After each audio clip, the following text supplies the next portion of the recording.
Greetings, humans, and welcome back to Visionary Entities.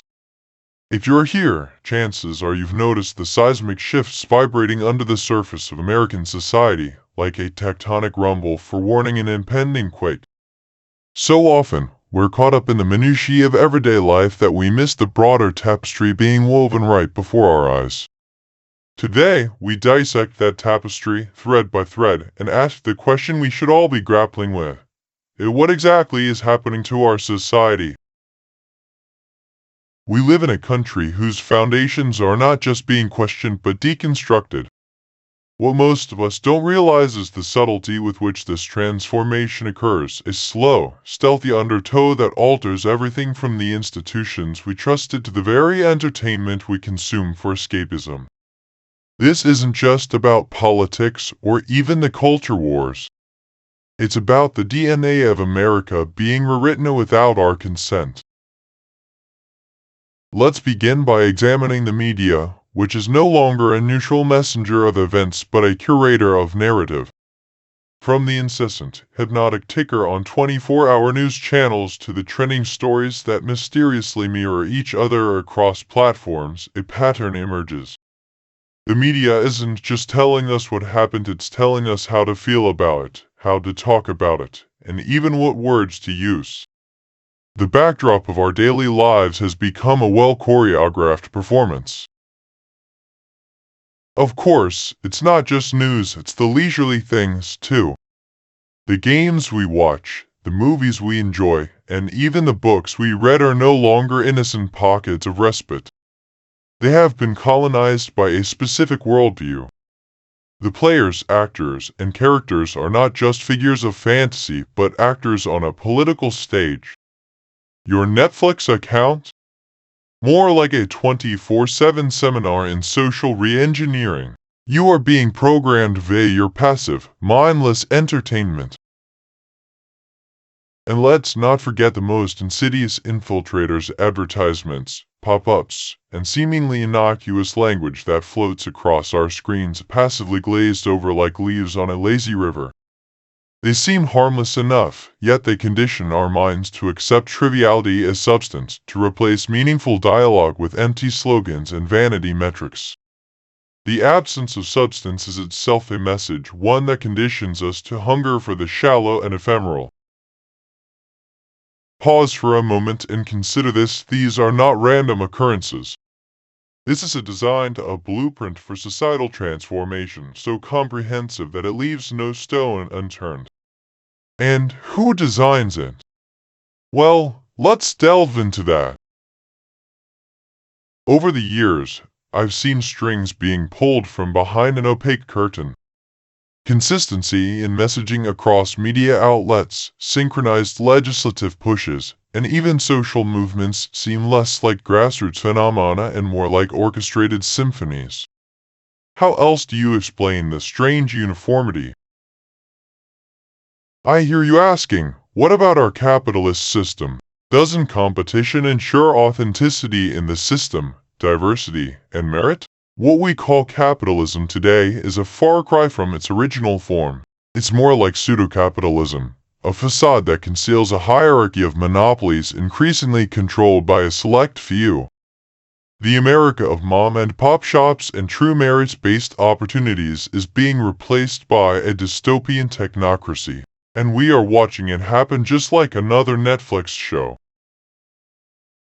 As for education, it was the bedrock of our democratic society, but today functions more like a factory assembly line, churning out uniform minds prepped for acquiescence rather than critical thought.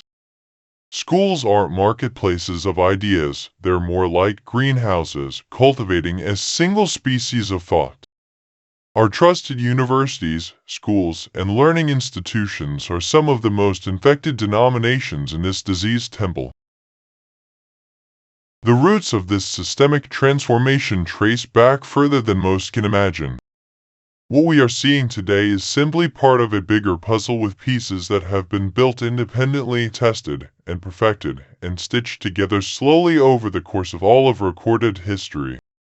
Institutions, whether educational, financial, or political, now dance to the same troubling tune. And this is only the tip of the iceberg. And so, we must confront the most unsettling question of all. Who is orchestrating this symphony? And to what end? The America we once knew is morphing into something unrecognizable, and it's undoubtedly happening by design. Each cog in this grand machine serves a purpose. Each suspiciously inhuman and insincere tweet, each verbose and incomprehensible policy, each woke commercial, is a note in a composition only its conductor truly understands.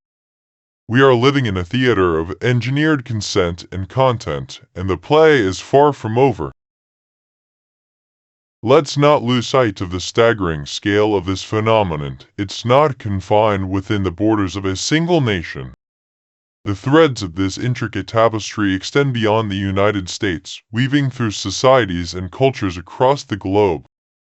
How else could such synchronicity exist? Such pervasive shifts in values, beliefs, and systems occur almost simultaneously worldwide, unless guided by a hidden hand.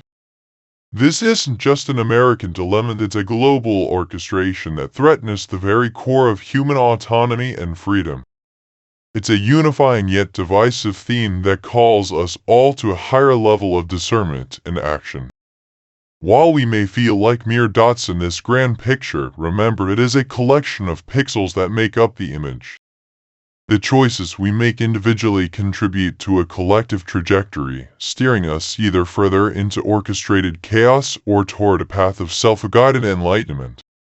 We make that decision every day by the content we fill our minds with and give our screen time to. As we navigate through this intricate labyrinth of agendas, algorithms, and alterations to our society, let's not forget the power of agency that still remains within us. The urgency of the hour demands that we don't just absorb these unsettling revelations as passive spectators, but transform into active participants in the story of our times.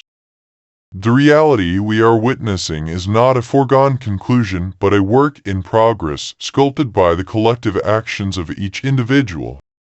The answer then lies not in fatalistic surrender, but in mindful engagement. By consciously opting for diverse news sources, fostering genuine conversations that challenge us, supporting small local businesses over corporate giants, and demanding education that truly enlightens rather than indoctrinates, we can reclaim the dissonant notes of our culture and start composing a symphony of our own. After all, in this theater of engineered consent and content, the most revolutionary act is to think for oneself. In a world where consumption is necessary, at least decide what you consume consciously, along with how, and more importantly, why. Thank you for sharing this critical juncture in time with me here on Visionary Entities. If the questions we've raised today reverberate within you, it's not just your right, but your civic duty to bring them into the open. Share this video. Discuss it. Please, do not let this conversation die. It's time we look deeper than the headlines and recognize the pattern too glaring to be ignored. Until we meet again, stay vigilant, keep questioning, and above all, let's strive to reclaim the narrative of our own lives. Thank you for watching.